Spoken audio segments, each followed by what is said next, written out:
Well, we're back. Well, Hello. What were you doing down there? Well, hello. I'm looking for something here. What are you looking for? Exactly. Welcome to the power of you.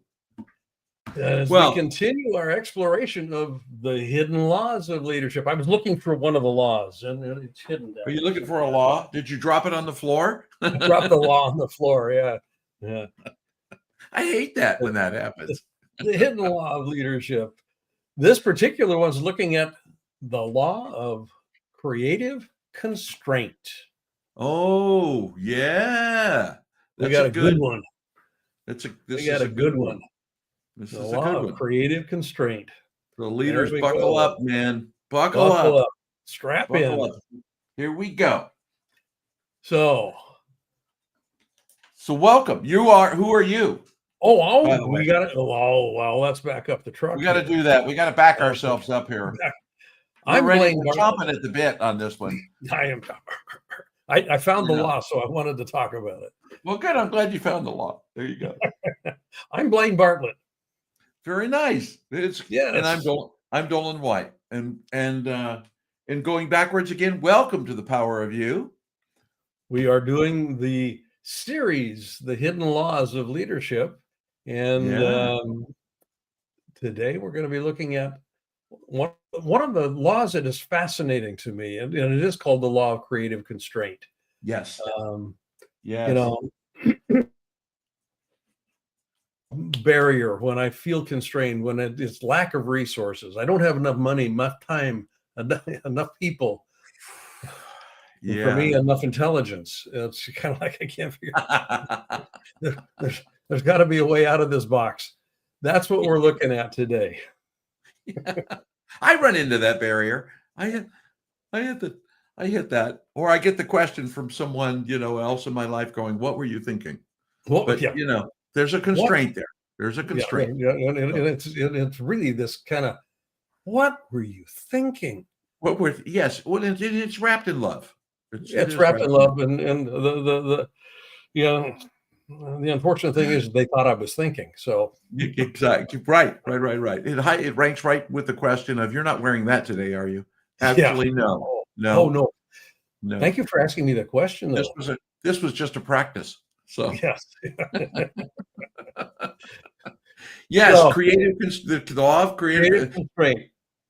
Great quote. Edison, probably the best known inventor of the 20th century. When you've exhausted all possibilities, remember this: you haven't. I mean, and the famous story goes around the incandescent light bulb. I forget what the number is, but it was in 7 digits, I think, of all the different filaments that he tried. Right. Yeah, and I forget the exact quote. It was somebody that asked him during an interview how many times he failed. Yeah, and his response was, "I never failed. I just had X number of iterations." Iterations, right? Yep. So this is what it looks like on the way to there. Exactly. But I love this quote: "When you've exhausted all possibilities, remember this: you have it." Yeah. And that's it's easy, boy, man. It's so easy to get. It's going to be fun to talk about that. It's easy to get hung up at that gateway. Well, and you use the word fail there. What's interesting, this really is, I think, where Edison shined brightly. No pun intended, given we're talking about light bulbs here. But failure only happens when you stop. And as long as you keep moving, there is no failure. So this is where the law of creative constraint really makes a difference. Sorry, I was looking for a prop. Oh, the light bulb. Right there you go. Put it over the head. Yeah, exactly. Got an idea here. Yeah, and it really is a metaphor. It's not an accident that the light bulb is used as a metaphor for ideas. It's kind of like, aha, the light bulb goes off because of the illumination. Yeah, the illumination and Edison's whole story. Creative constraint. I'm constrained by this vacuum sealed glass container. and I've got a little wire filament in there or some sort of a filament in there. How do we keep it burning? And there is a light bulb that has been burning in Edison's laboratory that has been burning for, oh, good Lord, I think about 90 years now, something like that. Yes. Yeah. Yeah. And never turned off. Never turned off, and has not burned out. Right. So, yeah, you get creative when it doesn't look like this is going to work. Well, if this isn't going to work, see, this is where it gets to be interesting when we start talking about this in the context of leadership. Edison had a worthy ideal that he was truing to. Yeah, everything that he did was around that worthy ideal of an incandescent light bulb that didn't require gas, didn't require whale oil, right? To run. So that's the entrepreneur's secret. Yeah. And this little Chiron that goes down below here, the price of success must always be paid in advance. And that advance payment really is energy and time. You're paying this in advance before success appears. Yeah. Those are those are the pieces that go into it. So that's what we're doing. So to your point, law of created constraint. We've talked about essential self, distorted reality, vibrational fit. Go back and listen to those. If you haven't listened to them, would recommend you go do that, and we'll tell you how to get them at another point in time. But go back and listen to them. But this is we're going to do all 7. So this is a good conversation today. Creative constraint. Yeah, this is an important.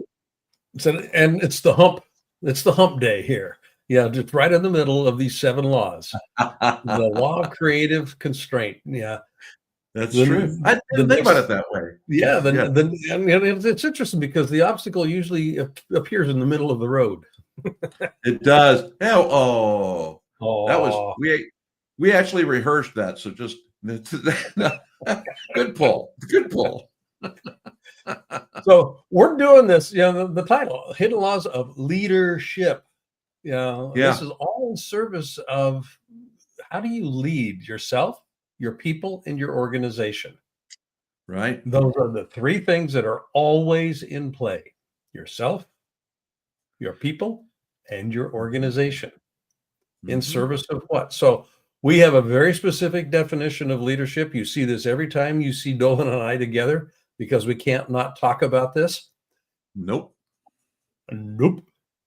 Leadership is the activity. It is an activity. Leaders cause movement. That's what they do. Yeah. Now, at the risk of kind of going down a rabbit hole very briefly, everybody causes movement. You can't not cause movement. When you're around somebody, they have to adjust to your presence. They have to adjust because you're in their face. You're in their space. So you're causing movement. Are you being effective? And effectiveness has to do with some ideal that you're trying to make happen. Causing movement for the sake of what? Well, in the way that we look at this, everybody's a leader because everybody's causing movement all the time. However, not everybody's effective. And this is the real question. This is what these hidden laws speak to.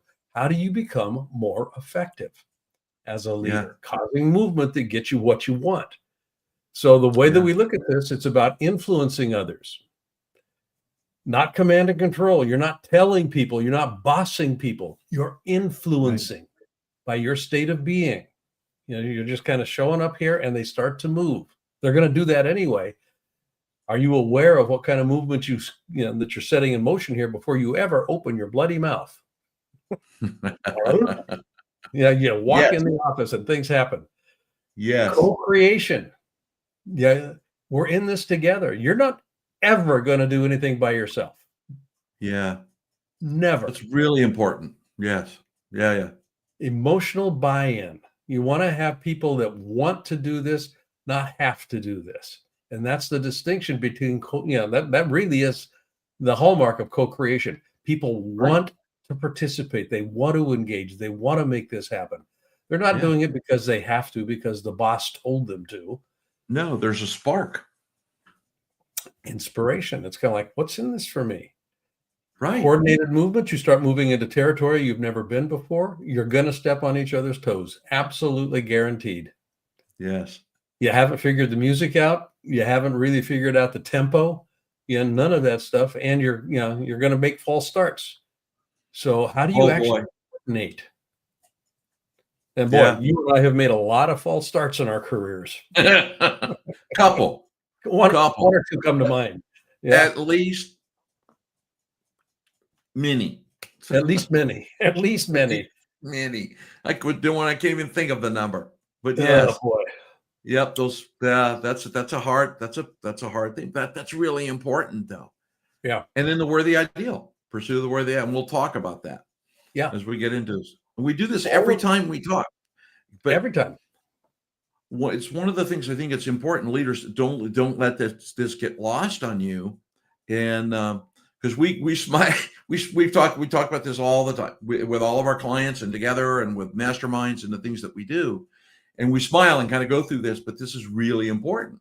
One of the things I want to go back to, and I was thinking about this morning. I had a conversation with a client playing around leaders cause movement, and even if you are not doing anything as the leader, you're sitting thinking you're immobile, you're causing movement.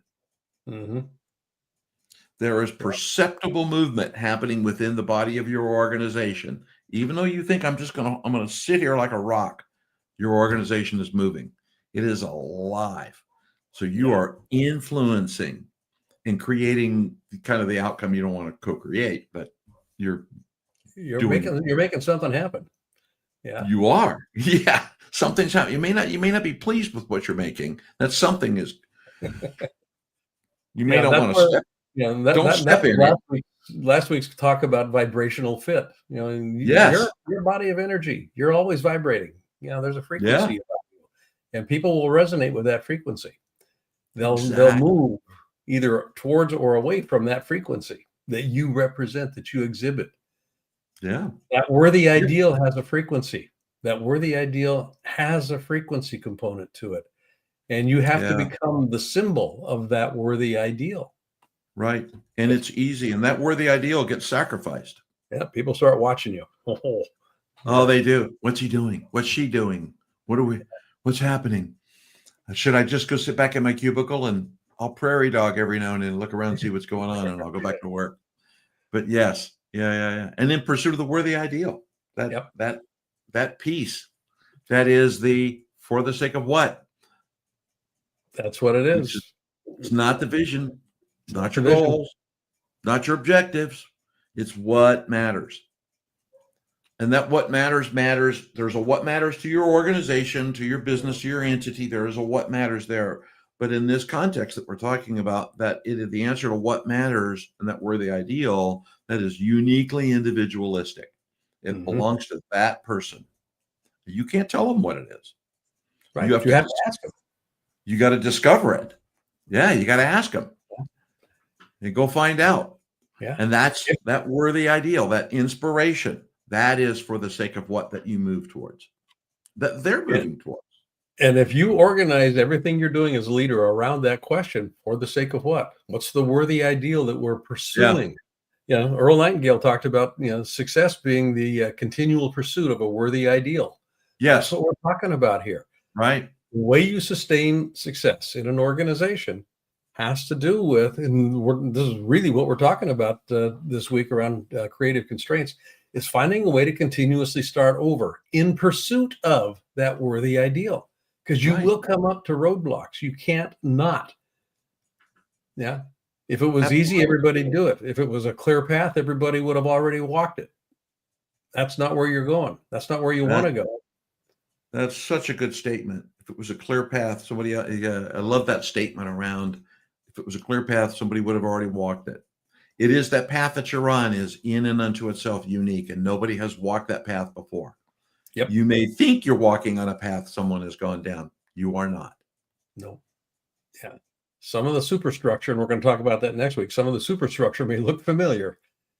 There you go. That's a good teaser for next week. For next week, we're going to be looking at the law of superstructure. Yeah. That's right. So I love science fiction. And Arthur C. Clarke is probably my favorite science fiction writer, along with Heinlein. Both of these guys, Clark's Foundation series, and there's just amazing stuff here. But this quote, the limits of the possible can only be defined by going beyond them into the impossible. Now, when you think about that phrase, the limits of the possible can only be defined by going beyond them into the impossible. You won't know what the limit is until you've gone by it, and you'll bump up to it, but you won't know it's a limit until you pop through it. Yeah. Now, it's a paradox. It is truly a paradox. Yeah. If you stop there, that's, all of a sudden possibility disappears, because now you're focused on the possibility of the barrier being the only reality. No, the worthy ideal is on the other side of the fence. Yeah. It's into that place, and you won't know until you pop through it what's possible. This is such a good statement to pose to a team when, in all organizations, as an organization scales, right, and they're moving towards sustainable success, right, there are going to be unintended consequences. Things are going to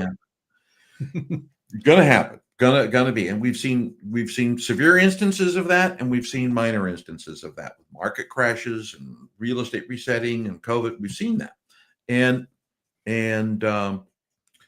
we've taught on black swans. We've talked about that, but it's interesting. One of the things I was thinking about this, just as kind of putting my thinking together for today for the leaders was, this sentence, and I really love this, Blaine, which is the limits of possible can only be defined by going beyond them into the possible.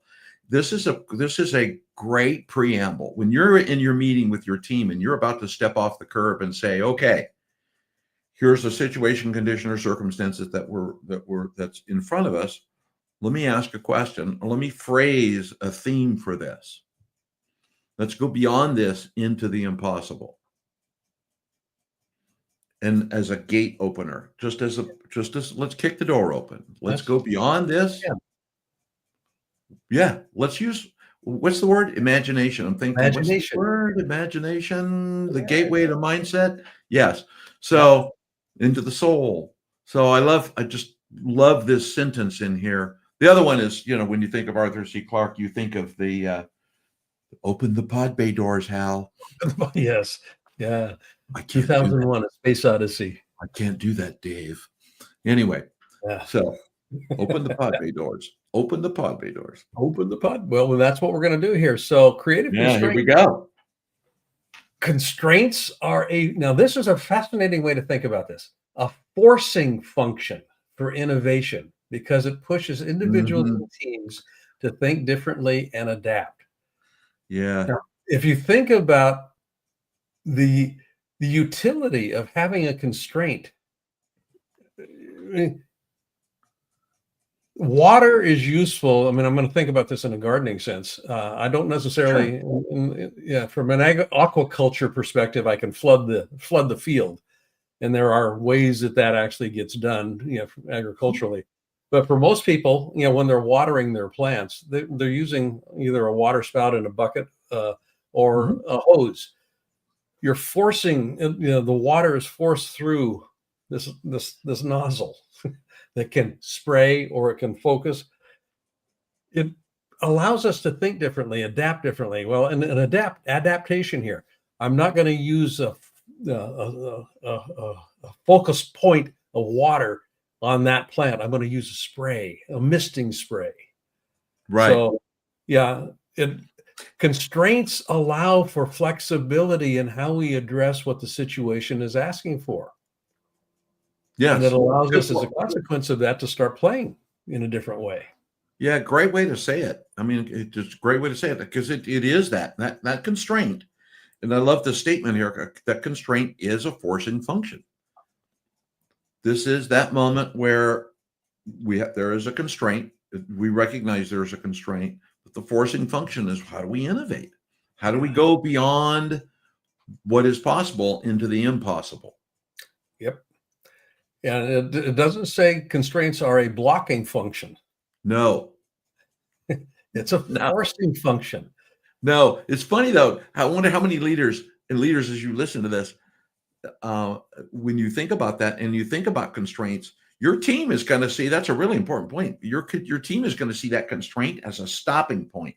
Yep. We don't have enough people. We don't have enough money.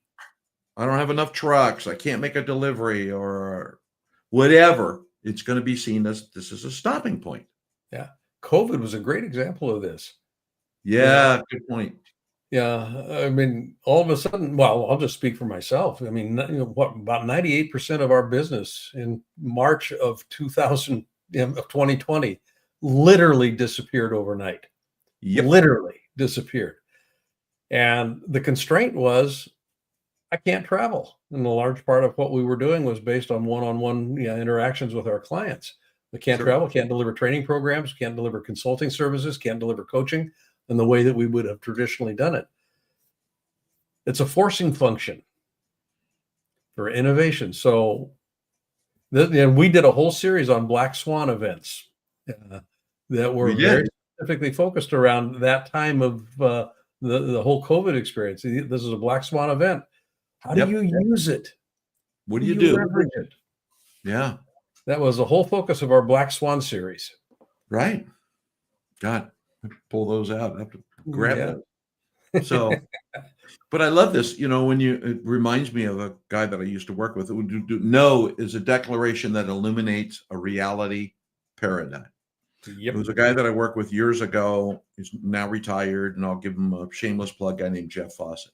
And one of the things that he taught me early in my consulting career is when you're out working is to shift your thinking to a qualified yes.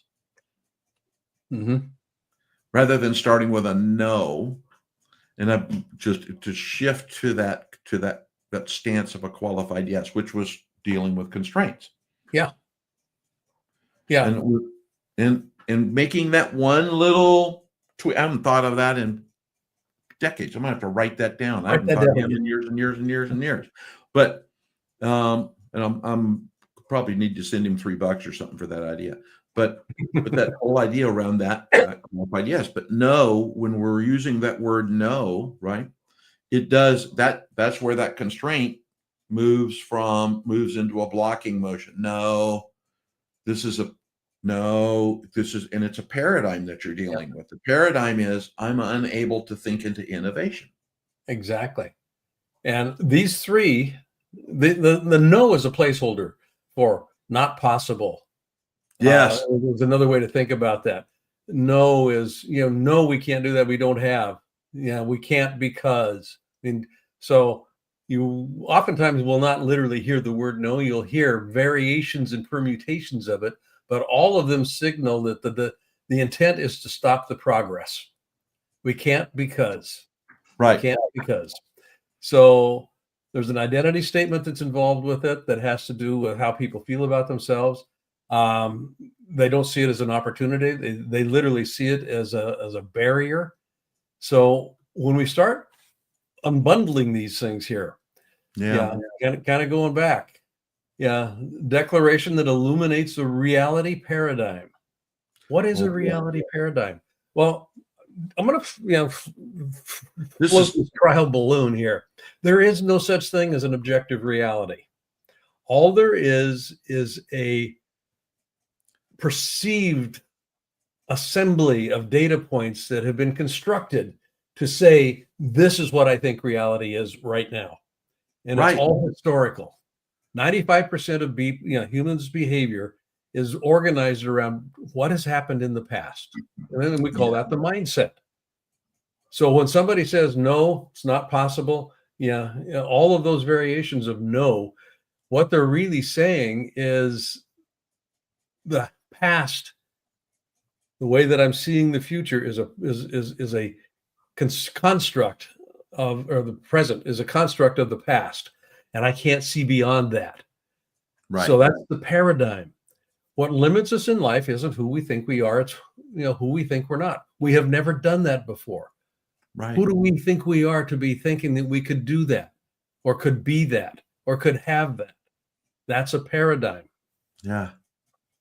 Yeah, I love that. It's funny, as you were talking about that, it, what kind of resonated in my mind, playing as you were kind of mentioning that, is I can't remember the exact saying, but if you want to know the future, study the past.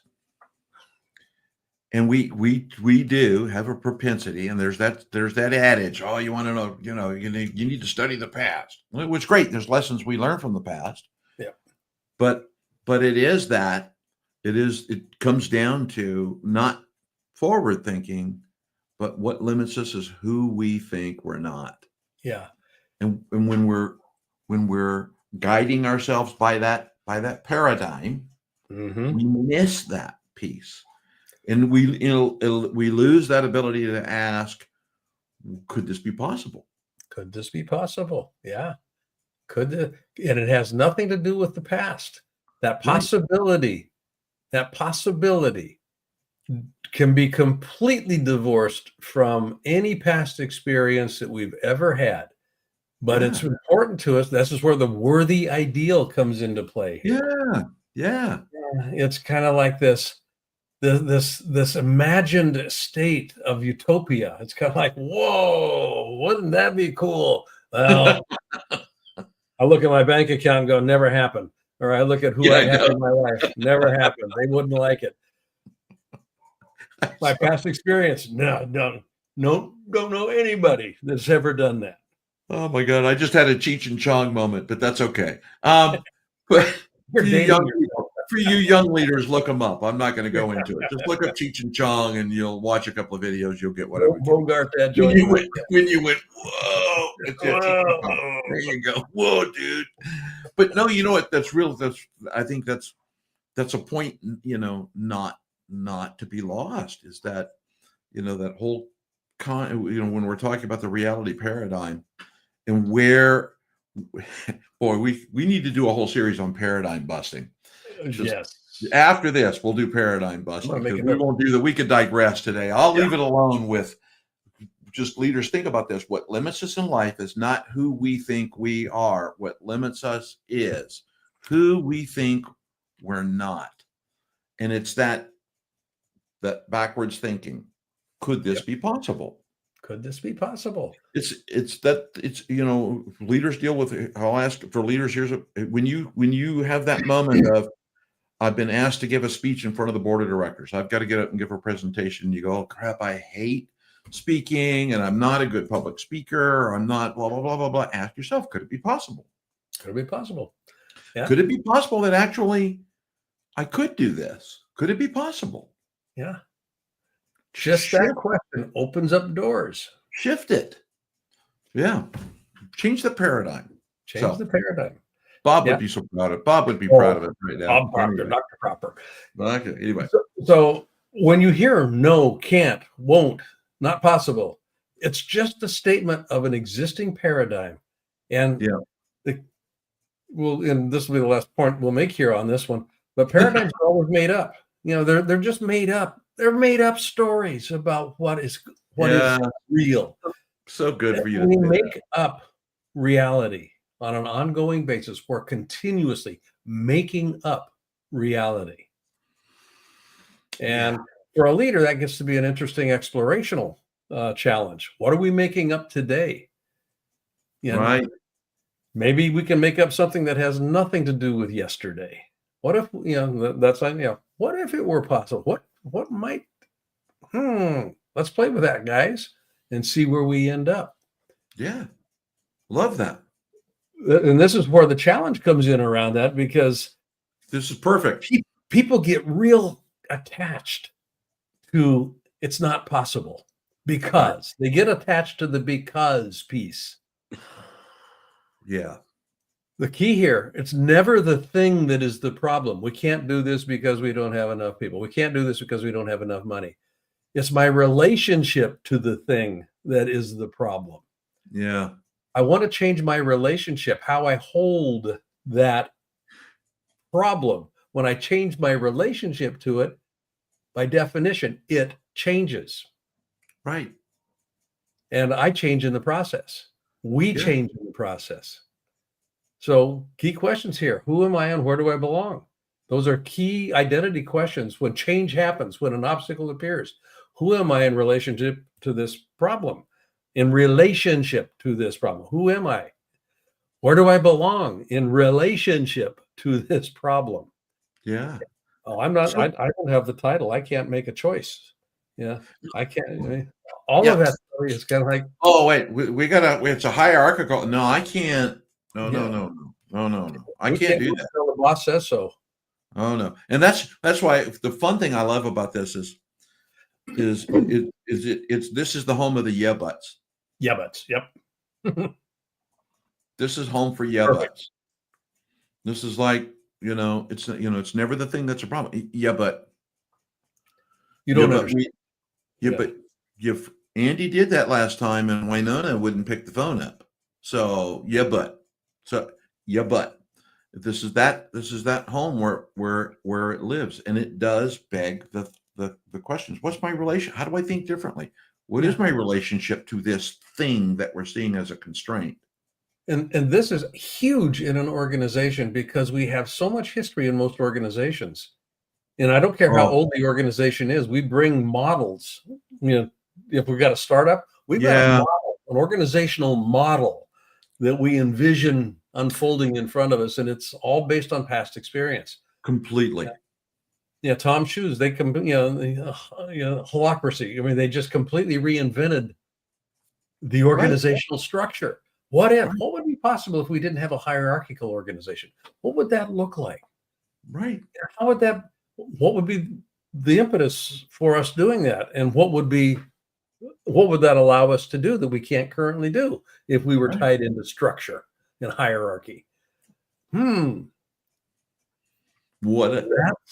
where you want. This is where, when you run into what you think is the edifice, the concreteness of your organization or your team, or their yeah-butness, that becomes a great opportunity to go, well, what if? Right. That's such a great example, Blaine, because when you think about that, the team is going to, if we play that out just for 30 seconds, the relationship with organizations is, we're taught it's a hierarchical world. We're taught. We're taught there are leaders and followers. We're taught, right? And where you are in that, as we would proverbially call it, the pecking order, right? Where you are in that pecking order is going to dictate your mindset. So it is your relation, and mindset is part of the relationship to that thing. And we have, by nature, we got to feel like we belong, and we know our place. Mm-hmm. We may not like it, but we got to feel, we know our place. But it is that shift. What if we moved to holacracy and did the Zappos model, right? We moved to that model where it's a holacracy, and we now change to something that's more focused on the team, not the hierarchy. And inevitably, the team is going to come back and go, well, yeah, but my relationship has been a hierarchy. Yeah. And now you're changing the relationship on how I work and how I think and what I got to do. And well, who approves? Well, okay, so who approves it? So now you open all of that stuff up, which in turn then kicks the door open to the world of possibility. Well, would it be possible? And all of a sudden you notice that your team is making faster decisions, executing more effectively. Quality has not been impacted. Costs have gone down. I mean, there's all kinds of interesting benefits. Stuff happens. Leadership's about causing movement, right, in service of that worthy ideal. Run into a roadblock, and the organization will throw it up. Here's the roadblock. Okay, great. Thank you for sharing that. What if? How do we do this? How do we leverage this? If we weren't constrained by that, or if we used that constraint in a very interesting way, what would be possible? That opens up all kinds of real interesting explorations. No guarantees, but explorations. And that's what you want to encourage with this. Yes. Yeah. Yeah. I remember years ago in a sales environment, I was challenged by the CEO of the company to look at, the folks that said no. They said no to the sales opportunity that we were presenting. And typically in a sales environment, you get objections. You get time, money, or relationship. I can't get permission. I don't have the money, or I don't have the time. Right. when there were objections around time, or I'm sorry, around money and relationship, that's not really a big deal for me. I mean, I've always had the ability to handle, I can get permission from anybody to do whatever it is that I want. I can't really think of many counterexamples to that. And the same was true with money. If I wanted to do something badly enough, I've always found the money to do it. Time. Whoo! Somebody would say I don't have time for it. I would fold the tent and go home. Right. My relationship with time was such that time was in control of me. I wasn't in control of time. Such a good, I went, whoa, that's a real interesting noticing. And I got myself enrolled in a time management program. Basically, I learned how to manage myself in the context of time, and I learned how to manage time in the context of what I was doing. My close rate went up dramatically as a consequence of that. Not because I was doing anything different. I was doing exactly the same sales process. But what I had shifted was my relationship to that constraint, that perceived constraint. Change the relationship, you change the result. Yeah. Yep. Which opens up a new possibility. Anytime you hear a no, it's an opportunity for a new possibility conversation. Right. It's funny because there's on a call this morning with a client, we were talking, and one of the things I was reminding, and they're going through substantive change inside of the body of their organization. And there's,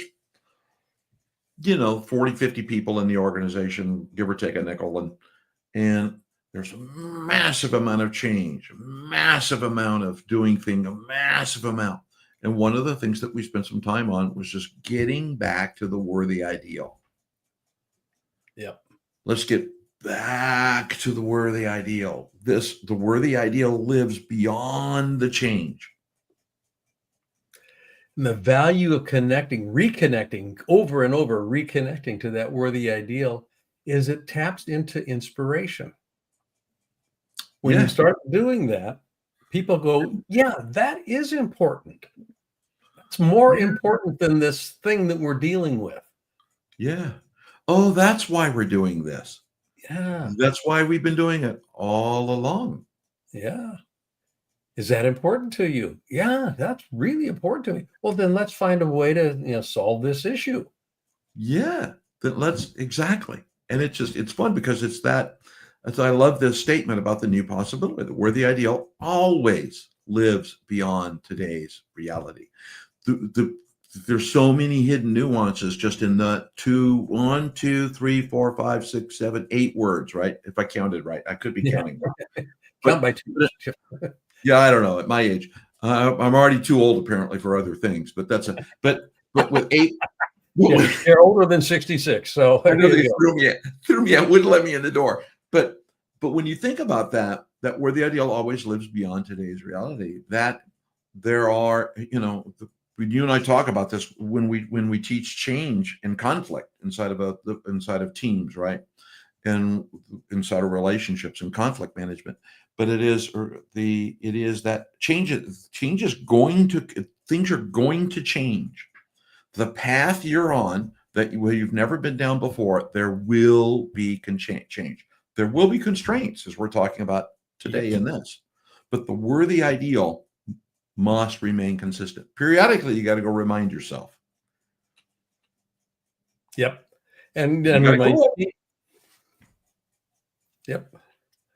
So constraints are your best friend in many ways. They truly are. They're your best friend. You do have to pay a price up front in order to work with them. And that price has to do with discipline. It has to do with identifying what is that worthy ideal before you need to have it identified. And you keep coming back to it. Part of it has to do with being unpopular because people really want to hang on to their buts. Yeah, you don't understand. Yeah, actually, I do understand how attached you are to that. And you use the word "and" here. Yes, and yes. Oh, how do we get there now? We've tried it, this and this and that and that. That none of that worked. And there's all kinds of Thomas Edison. If you think you've run out of possibilities, you haven't. Right. Exactly. So put your thinking hat on. and let's have a brainstorming session. Let's open the pod bay doors. Yeah, it's funny as you were saying open the pod. Open the pod bay doors, Hal. But no, as you were talking about that plan, it is that as a part of that, as a leader, this is an easy trap to fall into, leaders, when you're listening to this. It is that desire to be liked. Yes. Yeah. I want to be liked, and when we're making difficult decisions, the Zen moment, take a breath, breathe in through your nose, breathe out through your light. Let me tell you right now, it'll never happen. Mic drop. Yeah. Boom. I'm out. Here we go. This is cool. You talk about this, but this is really cool. The word crisis in Chinese, which most people feel, when something happens, like, oh my God, the earth is collapsing, the sky is falling. The word crisis is composed of two characters. One means danger, and the common story is that the other character means opportunity. It actually doesn't. It means an inflection point. That second character, literally translated, means turning point or inflection point. So there's a danger, and there's built into it is a turning point. We can actually leverage this. Yeah. So when Kennedy talked about this, he actually misspoke just a little bit, and it got into the common vernacular, but the messaging was accurate. Yeah. The messaging was accurate. Every crisis, you don't want to waste a good crisis. I mean, good Lord. Leverage this thing. This is a great, because it's got people's attention. It's got people's attention. Was that P.T. Barnum? I forget who said that. Anyway. But here's the power of this when you're looking at creative constraints. Human beings behave in patterned ways. We have patterned ways of thinking. We have patterned ways of behaving. I'll guarantee you woke up this morning, got out of bed on the same side of the bed that you always get off. You did whatever you did. You went to the bathroom. You did whatever you do and your morning routine is a pattern. The way you introduce anything new is to interrupt an existing pattern. Yeah. Until you interrupt the pattern, and this is what a constraint does. All of a sudden, we got this opposite. It interrupts the pattern. Now you have an opportunity as a leader to put something else in. A creative constraint is not to be tampered with. You want to play with it. You want to leverage it. You want to run with it. It's kind of like, this is a great opportunity. That's right. Great opportunity. Yeah, that's such a good, I love that. It is, constraints are, pattern interrupts. We are never vocal, I never spoke it that way before, but that's a really neat statement, Blaine, because it is that we're going down this path. Now there's a constraint, which means something has changed. There's an interruption. I've got to go over, under, around, sideways, something. Now there's a constraint. So it has interrupted my pattern. And I will have to try that tomorrow morning. I'll have to interrupt my pattern. I'm in the process of doing that in morning. Brush your teeth with your other hand, your non-dominant hand. I'm liable to lose an eye if I do that. So, well, I did that. Bob had me do this years ago. Yeah. Teeth with your other hand. So instead of my hand moving up and down, I started moving my head. Boy, is that an ingrained pattern? That is a real. Oh yeah. It's like giving people the exercise for 90 days, right with your non-dominant hand, and a full 8.5 by 11 page of stuff. Mother of pearl. That's really hard. That's so hard to do. Anyway, but that's such a good statement. So what do you do with this? What do you do with this? Well, we've got a mastermind program that would be very useful, but we're not going to talk about that right now. What we want to do, though, is make available either Doland or myself or both of us to have a conversation about how you actually utilize this. These hidden laws, I mean, they're hidden because we don't talk about them in the ways that we typically, Doland and I are talking about them right now. This stuff exists. Leaders can leverage this stuff. If you are interested in how to implement these ideas into your leadership and your organization, give us a call. Now, here's a calendar link. Just, schedule a meeting, 20-minute meeting here just to kind of begin an exploration. We're not going to sell you anything. We want to just be resourceful. We want to allow you to have access to our thinking. We've got, almost 90 plus years of experience here. So it'd be a shame to leave it on the table. Yeah. Which is proven by getting banned from anyway, the getting kicked out of a website. But I love that. And just a second, what Blaine is saying, look, the intention is, one of my favorite sign-offs in emails that I send is, you are not in this alone. Right. And it really, truly, sincerely is based on some laws of leadership. Stay in the study, be a part of a mastermind, work with mentors, and remember, you're not alone. So if these ideas resonated with you, if there's something you want to explore some more, ask some questions about, use that link, come talk to us. We're happy to answer questions. And if you want to engage us, great. If you don't want to engage us, let us at least answer some questions and help you out. So absolutely. So want to thank you for listening. Yep. The power of you, and it is all in your court. I mean, you make things happen. That is the nature of being a leader. Well, next week we're going to be talking about superstructure, the law of superstructure, the hidden law of superstructure. Good conversation. It's going to be a fascinating one because every organization has a structure to it. Yeah, there you go. The underpinnings of that are what we're going to be exploring.